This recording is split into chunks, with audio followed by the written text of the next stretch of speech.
Bismillahirrahmanirrahim. Assalamualaikum warahmatullahi wabarakatuh. Waalaikumsalam warahmatullahi wabarakatuh. Alhamdulillahirabbil alamin. Assalatu wassalamu ala asrofil anbiya'i wal mursalin wa ala alihi wa sahbihi rasulillahi ajma'in. Amma ba'du. Baik, teman-teman semua, pada kesempatan kali ini saya Iswandi, mahasiswa UIN Suskaryau, jurusan Pendidikan Agama Islam, Fakultas Tarbiyah, akan membahas mengenai tokoh pembaharuan Islam. Nah, pada kesempatan kali ini saya akan membahas tentang pemikiran tokoh pembaruan Islam, yakni Kiai Haji Hashim Asy'ari. Nah, pada kesempatan kali ini saya bersama narasumber kita, yakni Bapak Ustadz Siap. Jubaidi SPDI. Nah, beliau adalah Kepala Majelis Darul Istiqomah Kabupaten Karimun. Baik, Ustadz Jubaidi, bagaimana biografi dari awal-awal ini kita membahas tentang biografi Kiai Haji Hashim Asy'ari. Nah, bagaimana biografi beliau? Sebelumnya, terima kasih. Assalamualaikum warahmatullahi wabarakatuh. Waalaikumsalam. Alhamdulillah, pada kesempatan kali ini kita akan membahas tentang peran dari Kiai Haji Hashim Asy'ari, seorang tokoh pendiri Nahdlatul Ulama, ya kan? Sesuai dengan pertanyaan yang pertama tadi, dari bagaimana biografi dari Kiai Haji Hashim Asy'ari. Yang jelas Kiai Haji Hashim Asy'ari ini adalah memang awalnya dia putra seorang ulama, ya kan? Seorang ulama yang berasal dari Jombang, sehingga beliau pendidikan keagamaan awalnya juga dari kajian kitab punya itu sudah berasal dari orang tuanya, sampai sempat dia berpendidikan ke Madura. Ini seorang tokoh besar Ahlussunnah wal Jamaah, yakni Syekh Kiai Haji Khalil Bangkalan bin Abdul Latif. Dan di situ punya cerita yang unik, ya. Cerita yang unik itu singkat, ya. Ceritanya beliau itu sebenarnya nggak lama di sana, itu nggak lama. Cuma mungkin yang namanya ulama Ahlussunnah wal Jamaah, para kiai itu meyakini adanya sebuah keberkahan, sehingga Allah pun membuka keberkahan itu semuanya bagi orang-orang yang thalabul ilmi dengan niat yang ikhlas, punya hati yang bersih. Jadi suatu ketika Kiai Haji Khalil Bangkalan ini pada hari itu tidak bisa mengaji, tidak bisa mengajari santrinya. Tapi dengan ada salah satu santri yang tanggap, ini Kiai Haji Asy'ari, bertanya, "Khalil, kok nggak ngaji?" "Iya Sim, saya nggak ngaji ini, saya pening." "Pening kenapa?" "Pening cincinnya istri saya itu jatuh." "Jatuh di mana, Pak Yai?" "Jatuh di lubang WC." Gimana lubang WC itu kan penuh kotoran manusia. Tanpa minta izin dan tanpa sepengetahuan, akhirnya Kiai Hasyim pun masuk ke lubang WC itu. Dibuka, masuk, dicari di rumah-rumah, kotoran itu di rumah-rumah. Akhirnya ketemu, kemudian dicuci bersih, kemudian diberikan kepada Syekh Khalil Bangkalan bin Abdul Latif. Dengan ketulusan hatinya dan keikhlasan hatinya, apa yang diucapkan oleh Syekh Khalil Bangkalan, "Sim, kamu boleh pulang, silahkan dirikan pesantren." "Oke." "Loh kenapa?" "Biasa ilmu saya udah habis, udah kamu ambil." Ya itu tadi, mungkin karena ulama-ulama para kiai ini yakin dengan adanya karomah, dengan adanya keberkahan. Jadi ilmu mungkin bagian dari ilmu yang tidak dipelajari pun didapatkan. Kemudian cerita singkat lagi, ketika Mbah Khalil itu mengaji, kata Mbah Khalil, di situ di depan ada orang tua. Siapa yang mau menggendong? Santri-santri lain nggak mau, tapi Mbah Hasyim itu tanggap, langsung digendongnya. Setelah digendong, kemudian duduk sejenak orang tua tersebut, kemudian pergi. Baru Mbah Khalil tadi berbicara, "Kamu tahu nggak siapa yang datang orang tua tadi?" "Tidak tahu." "Itu adalah Nabi Khidir." Jadi yang beruntung tadi Mbah Hasyim Asy'ari. Jadi memang kecerdikan beliau itu memang karena dipatok keturunan itu tadi. Sudah keturunan para alim ulama, hatinya bersih, kemudian orang tuanya itu ibaratnya bahasanya itu kalau bahasa Jawanya menirakati atau meriadoi putranya, sehingga putranya menjadi seorang ulama besar, ya kan? Kemudian sampai mendirikan organisasi besar yakni Nahdlatul Ulama. Itu diantara biografinya. Kalau nggak salah ibunya itu ibu kandungnya itu Halimah kalau nggak salah itu. Nah, Ustaz, kalau berbicara tentang Kiai Haji Hasyim Asy'ari ini kan adalah pendiri Nahdlatul Ulama. Ya. Nah, peran dari Nahdlatul Ulama di dunia Islam di Indonesia ini seperti apa? Nahdlatul Ulama itu dibentuk sebagai organisasi yang besar. Organisasi besar di antara beberapa organisasi yakni dinamakan adalah Ahlussunnah wal Jamaah. Jadi Ahlussunnah wal Jamaah itu ibaratnya dasarnya Al-Qur'an, hadis, kemudian ijma, kemudian ijtihad dan lain sebagainya, kias. Itu cara-cara pengambilan dalilnya. Jadi para ulama-ulama Nahdlatul Ulama itu ya tidak langsung spontan ini ayatnya, ini hadisnya tanpa dilihat ibaratnya Al-Qur'an itu asbabul nuzul tanpa dilihat, tapi dilihat betul asbabul nuzul ayat ini seperti apa. Kalau hadis asbabul wurudnya itu seperti apa. Ibarat kita ketika kita minum air yang ada di termos, ya kita tuang di gelas, kita langsung minum, pasti kita kepanasan. Ini adalah sebuah kiasan saja. Begitu juga dengan Al-Qur'an. Al-Qur'an kalau kita kita terangkan, kita ambil secara mentah-mentah, akhirnya kan panas. Jadi seakan-akan Al-Qur'an itu ekstrim. Gitu.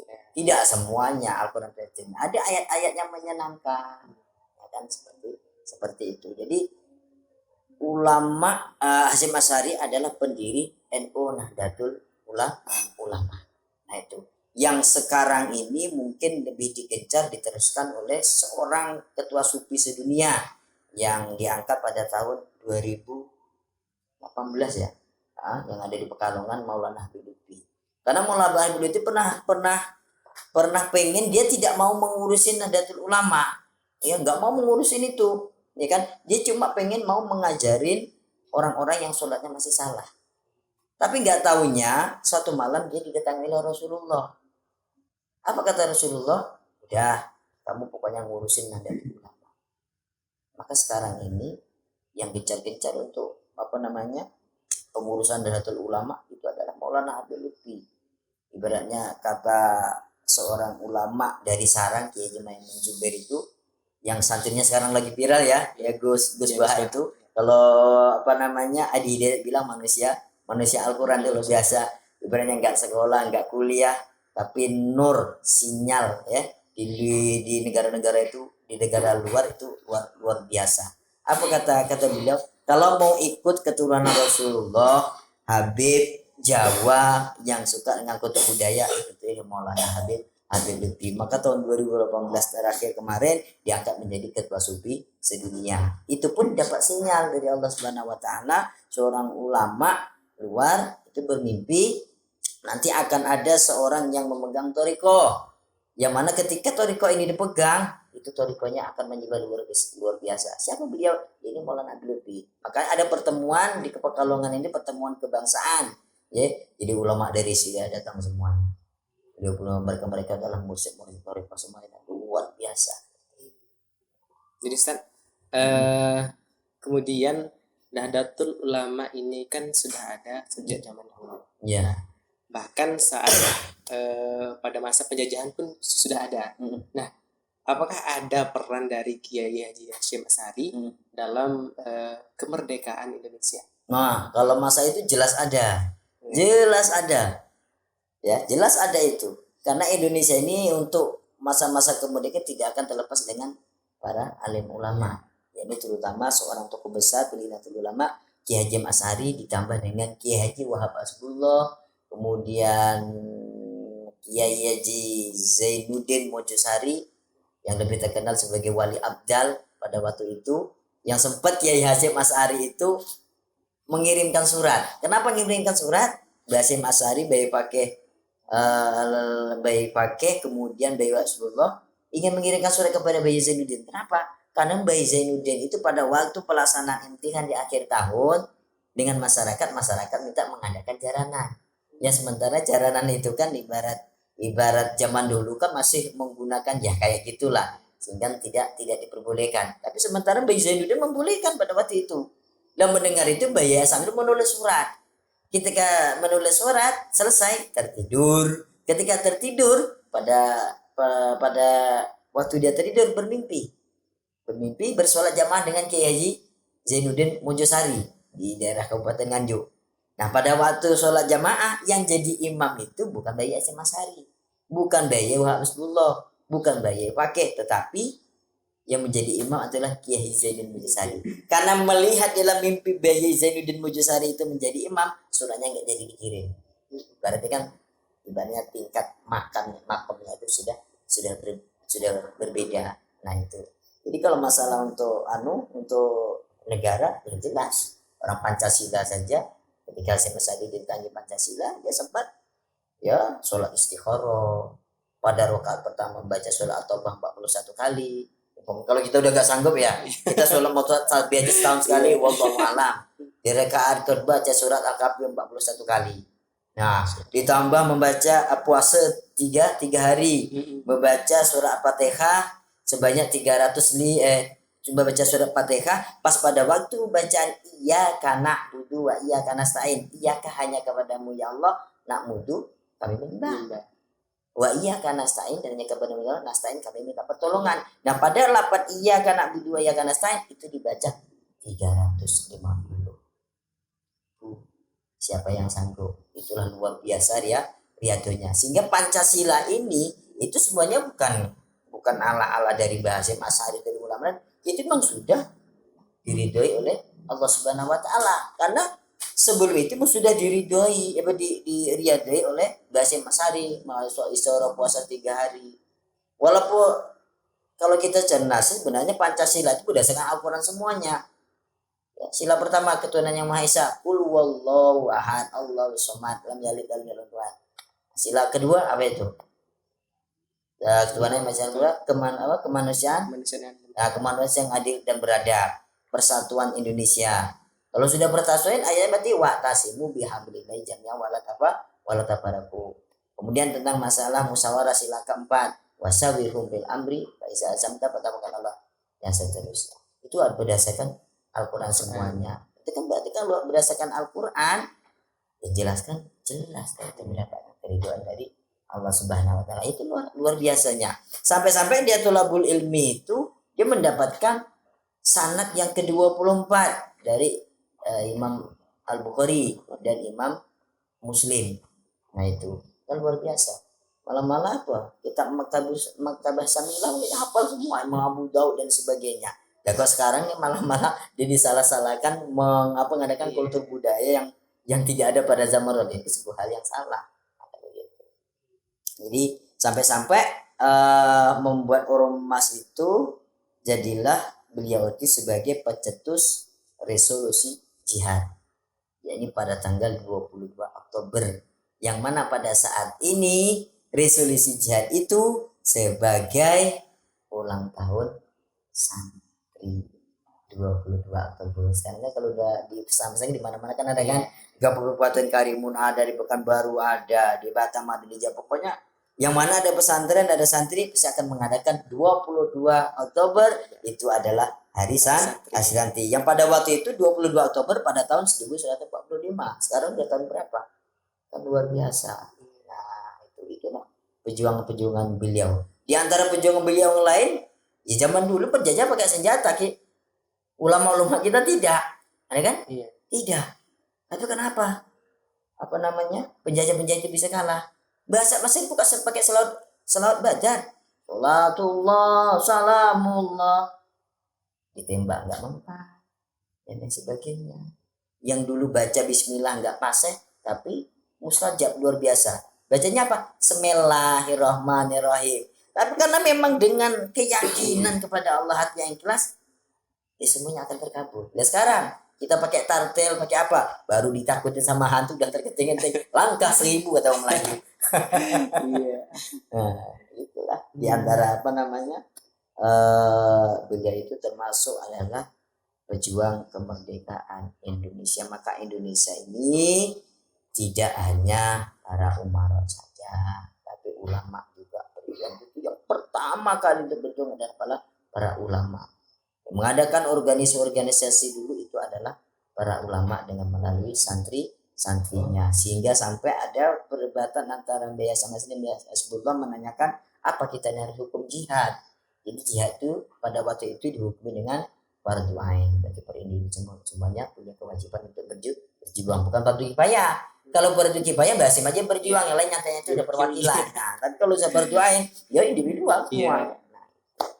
Alhamdulillah sampai sekarang kan bendera Indonesia merah putih selalu berkibar. Sampai bayi Maulana Habib itu kan tuh menjaganya pada tahun berapa itu kan NKRI harga mati NKRI mati. Kenapa? Karena mungkin dia sudah mendapatkan kabar dari Rasulullah Indonesia lagi dikacau balau. Justru dia menyampaikan justru yang musuhnya itu adalah musuh sama Islam sendiri. Nah, kita nggak perlu sampai ke sana lah ya. Kita cari jalan yang lurus saja.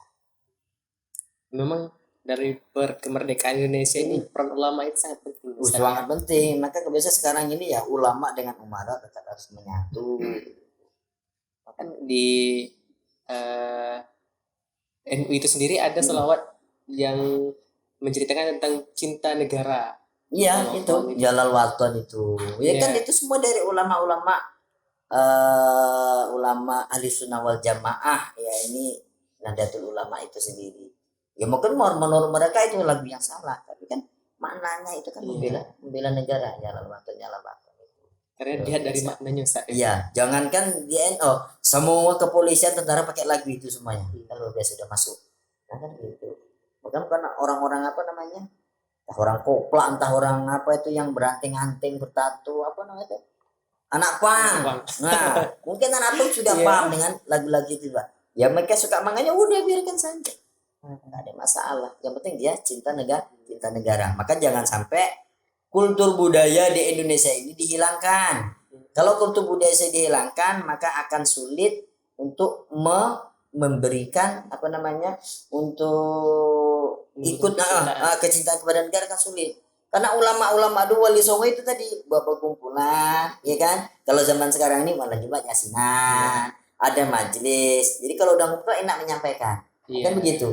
Tapi kalau semuanya nggak ada perkumpulan sendiri, pada waktu itu nggak ada HP, nggak ada apa, kan repot. Informasi susah disampaikan. Iya. Ya. Ada lagi mau bertanya? Sekiranya untuk kesempatan kali ini itulah tadi pembahasan mengenai pemikiran Kiai Haji Hasyim Asy'ari, kemudian perannya dalam kemerdekaan juga sangat penting yang sudah dijelaskan oleh Ustadz Jubaidi tadi. Jadi sama-sama kita mengetahui bahwasanya beliau itu bukan hanya menumbuhkan kecintaan terhadap agama Islam saja, melainkan dengan negara Indonesia itu sendiri, ya Ustaz ya.